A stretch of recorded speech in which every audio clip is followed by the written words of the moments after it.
Келесі 566 есебіміз.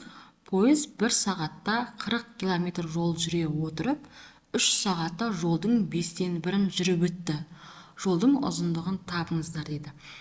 Пойыз 1 сағатта 40 км жүрген. Бұл жерде жылдамдықты табу үшін біз 40-ты бөлеміз уақытқа, яғни 1 сағатқа. Сонда жылдамдығы 40 км сағат болады екен. Енді дәл осы жылдамдықпен ол 3 сағат жүріпті. Жүрген жолды табу үшін S-тен 40 км сағатты көбейтеміз 3-ке. Сонда бізде 120 км шығады екен. Бұл жалпы 120 км жол. Енді соның 3 сағатта 5-тен 1-ін жүріп өтті. Жолдың ұзындығын табыңыздар дейді.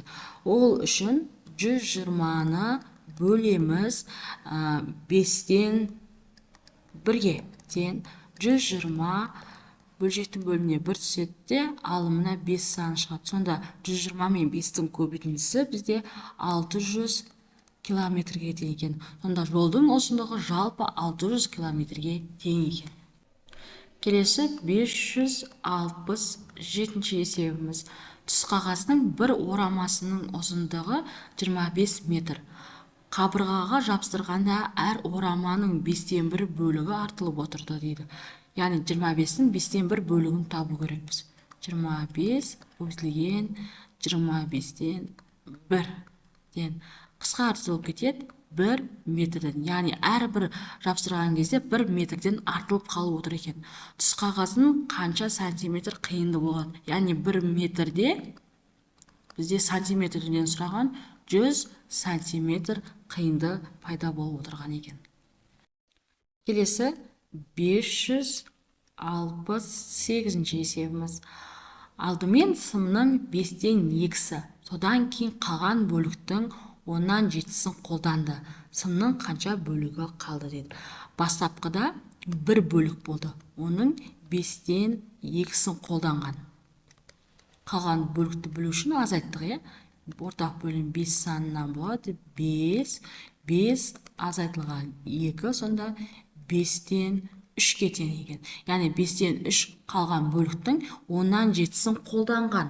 Сонда 5-тен 3-ті көбейтеміз 10-нан 7-ге тең. Онда бөлшектің бөлімінде 50, алынында 21-ге тең болады. Енді сымның қанша бөлігі қалды дейді. Қолданған бөліктерді алып алайық. Сонда 5-тен 2 қосылған 50-ден 21, ортақ бөлім бізде 50 саны болады. 10-нан береміз. Бөлшектің бөлімінде 50, 20 қосылған 21, сонда 50-ден 41-ге тең болады. Енді бастапқыда 1 бөлік бар еді, одан азайтамыз. 50-ден 41-ді, бұнда ортақ бөлім 50 санынан болады. Бөлшектің бөлімінде 50 азайтылған 41. Сонда 50-ден 9-ға тең болады екен.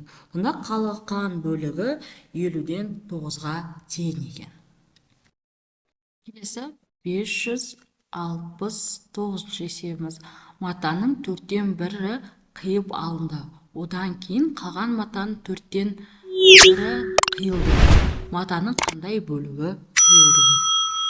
Қиып алған бөлік матаның жартысынан артық па, әлде кем бар дейді. Жалпы бастапқыда 1 бөлік барлық еді. Одан 4-тен 1 бөлігі қиылып алынды.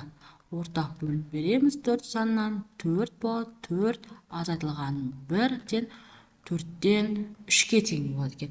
Енді осының 4-тен 1-і қиылды дейді. 4-тен 3 көбейтілген 4-тен 1 тең, бөлшектің бөлімінде 16, алымында 3-ке тең болады.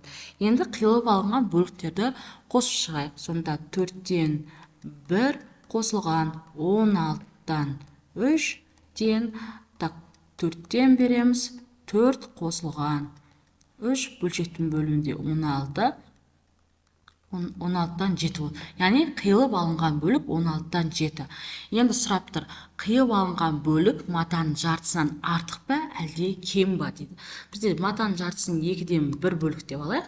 Онымен 16-да 7 санын салыстырамыз. Сонда бізде жартысы көп болады. Сонда жартысынан аз бөлігін қиып алған.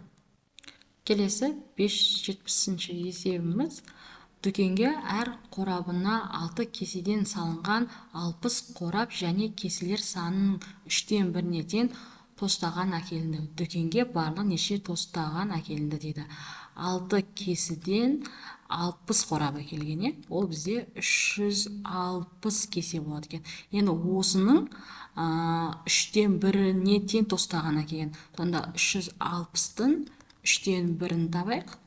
Сонда ол 120-ға тең болады екен. Сонда 120 тостаған әкелінген екен.